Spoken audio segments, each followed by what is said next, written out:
자, 안녕하세요. 네. 경제 읽어주는 남자 김광석입니다. 인사 한번 부탁드립니다. 네, 안녕하셨어요. 네, KPC 2편 신세동 교수님과 계속됩니다. 지난 편에 자영업자에 대해서 이야기를 굉장히 많이 했는데요.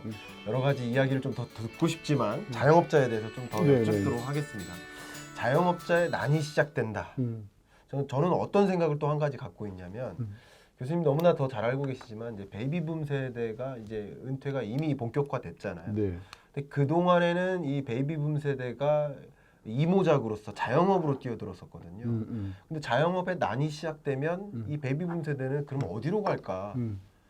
이 우리 한국 경제가 고용 창출력이 없기 때문에 그러면 또 갈 때마저 없어진다는 그런 생각도 막연히 들었거든요. 그렇죠. 네, 그런 부분에 대해서 좀 첨언 듣고 싶습니다. 일단은 자영업자 숫자가 네. 대충 이제 뭐 한 550에서 600만 정도 사이 돼요. 네. 이 지금 계속 줄고 있잖아요. 그 줄어도 재밌게 주는 게 네. 처음에는 고용은 있는 자영업자가 줄더니 네. 그러면 그 사람들이 어디 가냐? 고용은 다 내버리고 고용은 없는 일인 자영업자로 자영업자로 가요. 바뀌죠. 그러고는 이제 지금은요. 최근에는 고용은 없는 자영업자도 문 닫기 시작했어요. 그래서 어쨌든 자영업자가 550만에서 600만이라고 했을 때 부인까지 합하면 1000만 명이거든요. 네. 무가족 종사자. 네. 우리 인구의 1000만 명이면 20%란 말이에요. 네, 네. 근데 이분들이 자영업을 하는 이유는 네. 이게 전부 먹고 사는 대책이란 말이에요. 그렇죠. 이게 중요한 고용 대책이란 말이죠. 네. 네. 그러므로 이 자영업자가 계속해서 망가지고 이게 설 자리를 잃게 된다는 것은 네. 일단 대한민국 그의 어떤 복지 체제에 심각한 문제가 될 수 있다는 생각을 가져야 된다는 것이죠.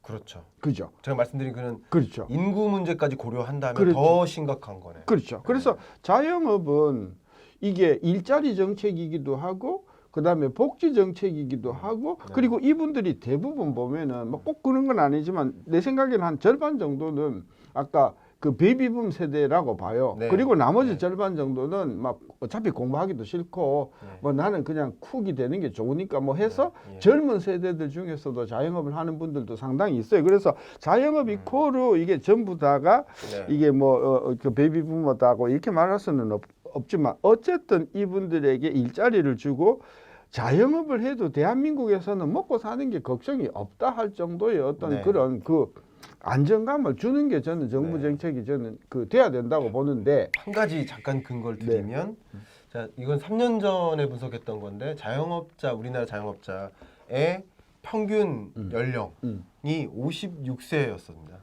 3년 전에 예, 제가 봤었을 때 우리 경제활동인구조사 그 부가조사에서 근데 그 3년 사이에 네, 지난 3년 사이에 네. 그 어디 일자리가 많이 없어졌냐면 30대 40대 일자리가 계속 많이 없어졌거든요. 네, 네, 그럼 이 30대 40대 일자리가 없어진 게 3년 누적이 됐다고 하면 네. 1년에 평균 그쪽에서 30대 40대가 네. 30대도 40대도 각각 한 15만 명이 정도 준단 말이에요. 네, 그럼 합하면 30만 명이고 네. 이게 3년 동안 누적됐다 그러면 네. 100만 명 정도의 30대가 지금 새로 자영업 시장에 들어왔을 가능성이 크다는 거죠. 예, 예. 따라서 네. 자영업의 그 육성 문제는 연령을 떠나서 대한민국의 굉장히 중요한 일자리이기 중요한 때문에 일자리입니다. 국가는 이 자영업만 해도 네. 자영업만 해도 먹고 사는 건 걱정이 없다 할 정도로 이게 자영업의 어떤 안전 기반을 우리가 마련해 줘야 된다. 네. 그런 차원인데 이게 뭐 그동안 그죠 뭐 갑질로 띠끼고 그죠 그다음에 임대료에 띠끼고 네. 그다음에 뭐 코로나에 띠끼고 뭐 온갖 쪽에서 이 자영업자가 띠끼다 보니까 띠끼죠. 이분들을 네. 대차 대조표를 한번 이렇게 그 재산을 이렇게 해보면은 전부 부채가 작게는 수천만 원에서 네. 수억의 부채를 깔고 네. 있는 거예요. 예, 예. 이제 이분들이 결국은 빚을 못 갚는다는 문제도 있지만은 예. 자영업 해가지고 추가적으로 빚을 떠안게 되면서 삶에 대한 의욕을 포기할 가능성이 크다. 저는 그래서 이 자영업에 대한 그 대책을 좀 심각하게 생각해야 되는데 제가 오늘 하루 종일 뭘 보고 왔냐면 예. 중소기업, 중소상공인, 소상공인에 대한 그걸 보고 왔는데 그 보면 여태껏 중소기업에 대한 관련된 뭐 대책은 뭐 제도도 법도 엄청나게 많어. 근데 소상공인에 대한 또는 네. 자영업에 대한 대책은 네. 거의 없다고 해도 틀림이 없어. 이번에 법을 하나 만들었어. 소상공인 기본법. 네. 근데 그게 발효가 언제냐? 그 발효가 아직 발효 안 됐어. 그러니까 그 네. 저는 요 자영업 소상공인에 대한 특히 자영업에 네. 대한 종합적인 대책을 정부가 서둘러 마련해야 된다고 봐요. 그것도 교수님께 맡겨야겠네요. 아, 네, 지금 제가 농담스럽게 말씀드리지만 생각을 하고 재밌게 있는. 만들기 위해서 이렇게 하지만 지금 자영업자의 2019년 기준이죠. 가계금융복지조사 마지막 데이터가 19년 기준입니다. 자영업자의 금융 부채를 보유한 자영업자의 평균 부채가 1억 2천 정도. 그러니까 평균이 1억 2천이니까 그렇죠. 엄청나게 많은 거예요. 많은 예. 거죠. 근데 이제 보통 우리가 어떨 때 붕괴될까, 어떨 때 위기가 될까라고 생각할 때 단순히 빚을 갚지 못할 때이거든요. 근데 빚을 갚지 못하는 수준이 올 때는 그때부터는 이제 폐업으로 연결되고 붕괴되는 거잖아요. 그렇죠. 그런 과정에서 지금 우리나라의 어떤 인구 구조를 보나 경제 구조를 보나 자영업자 대책은 정말 심각하구나. 그렇죠. 그런 의미에서 앞에 우리 1편에서도 재난지원금이 전체한테 부여되기보다는 그런 특정 취약계층, 그 경제 충격이 집중된 계층에게 그렇죠. 해줘야 된다. 그 그 말씀이십니다. 경제에 대한 네. 그 인식을 좀 긴 안목에서 보면 네, 그래서 이제 제가 다른 사람보다도 그런 부분에 있어서 비교 우위가 있다고 보는 게 뭐냐면 네. 저는 이제 35년 동안 좀 긴 안목에서 정치적인 어떤 그런 그 당파에 휩싸이지 않고 제가 그 경제를 봐온 사람인데 5,500만 네. 대한민국 네. 인구와 예. 5,000년의 역사를 가진 대한민국의 경제를 예. 지금 앞에서 끌고 가는 엔진이 뭐냐는 거예요. 엔진이 저 갑자기 막 소름 돋습니다. 그 지금. 엔진이 네. 공무원은 아니잖냐는 거예요. 네, 네. 판사 변호사가 대한민국의 경제를 이끌고 가는 엔진은 아니잖아요. 아니죠. 판사 변호사는 뭐 뒤에 나는 예. 뭐 스페어 타이어 그러면 좀 심하지만 어쨌든 동력을 주는 네, 그 네. 주체는 아니에요. 예, 예. 그러면 인프라죠, 인프라. 한국 경제를 끌고 가면서 달러도 벌어들이고 일자리도 만들면서 어떤 후방 그 경제 연관 효과를 네. 만들어내는 예. 업체는 예.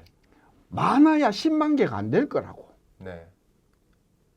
그렇지 않겠어요? 그렇죠. 예. 그 중에 이제 큰 재벌 기업도 있고 재벌 기업이 그렇게 토날 정도로 싫다고 하면 네. 뭐 그건 제쳐놓고라도 예. 그래도 대한민국의 중견 기업이라고 할 만한 이런 기업들이 네. 그죠? 몇천 개가 있잖아요. 네.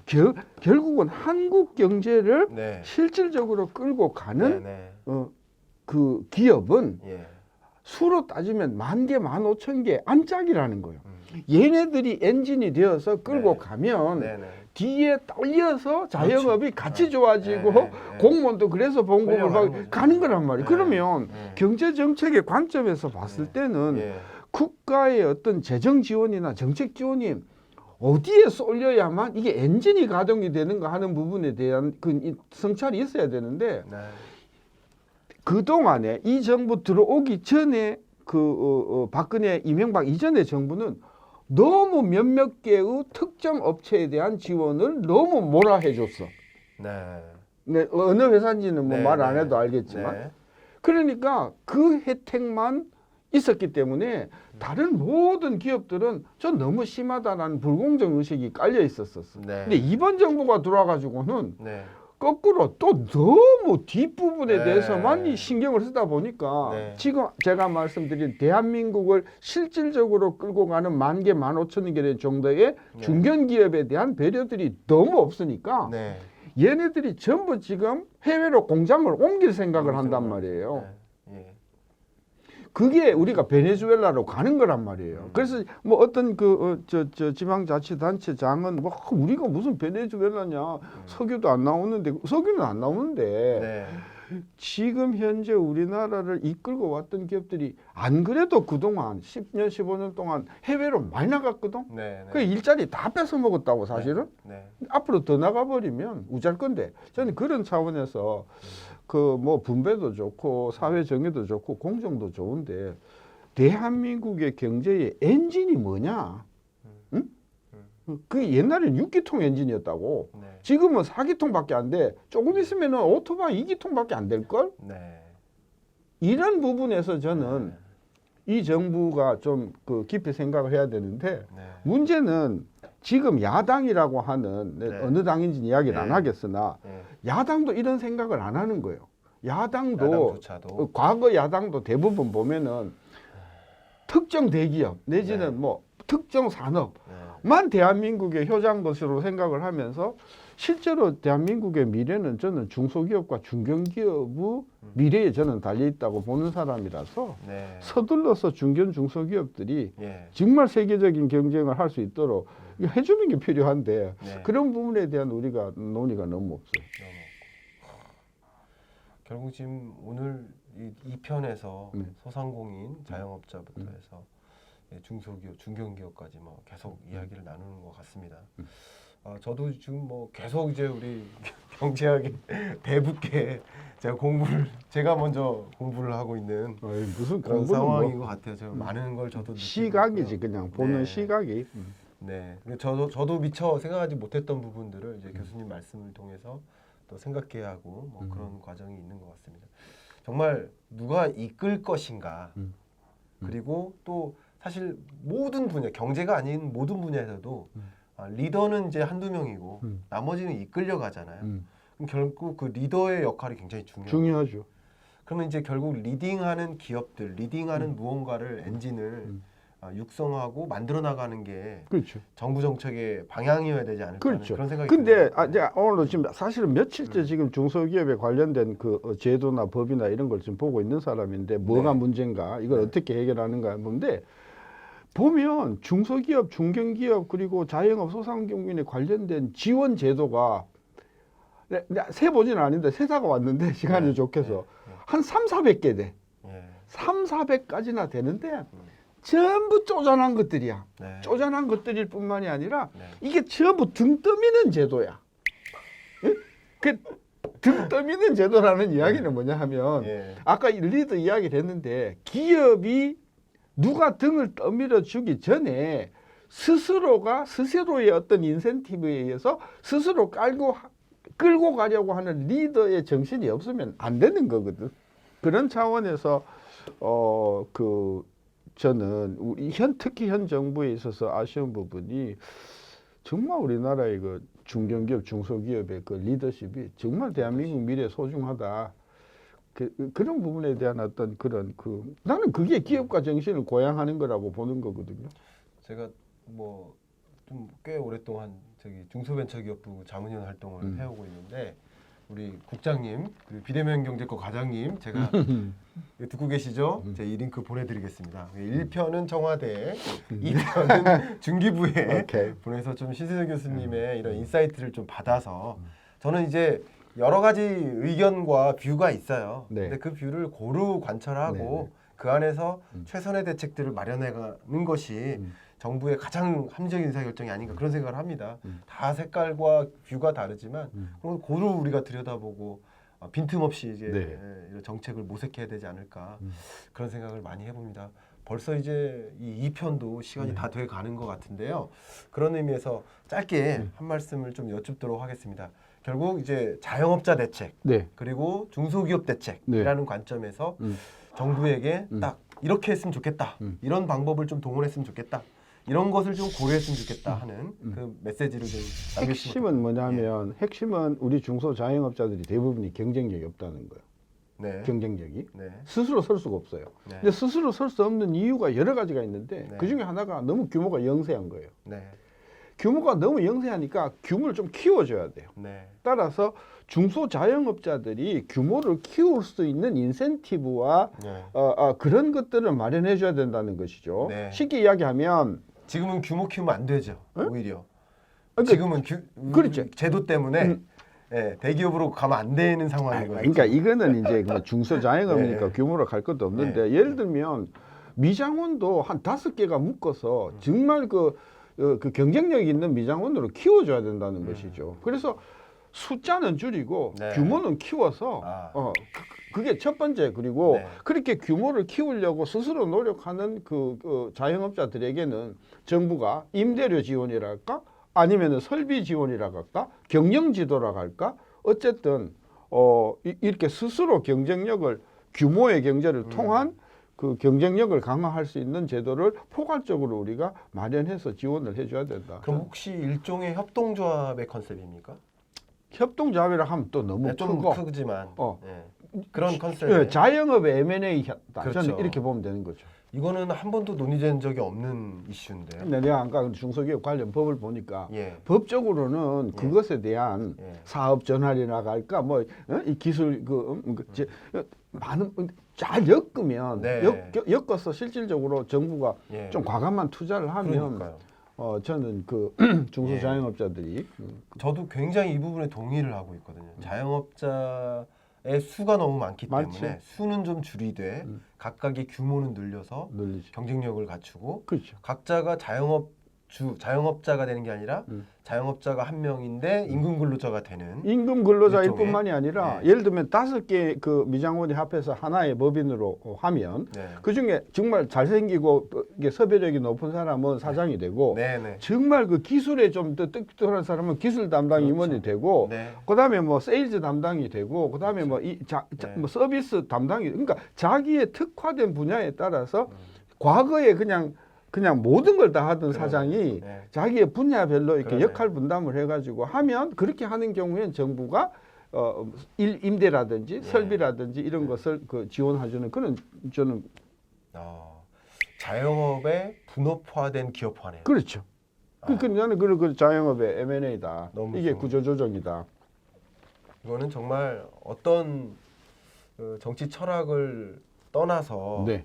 우리 자영업 정책, 그 중소상공인 정책에 반영될 만한 검토되어야 할 만한 그렇죠. 좋은 정책 제안인 것 같습니다. 이제 가장 이제 우려하는 게 우리나라 사람들이 보면은 그죠 그 닭머리가 되는 걸 좋아하지 용꼬리 되는 걸 싫어하거든요.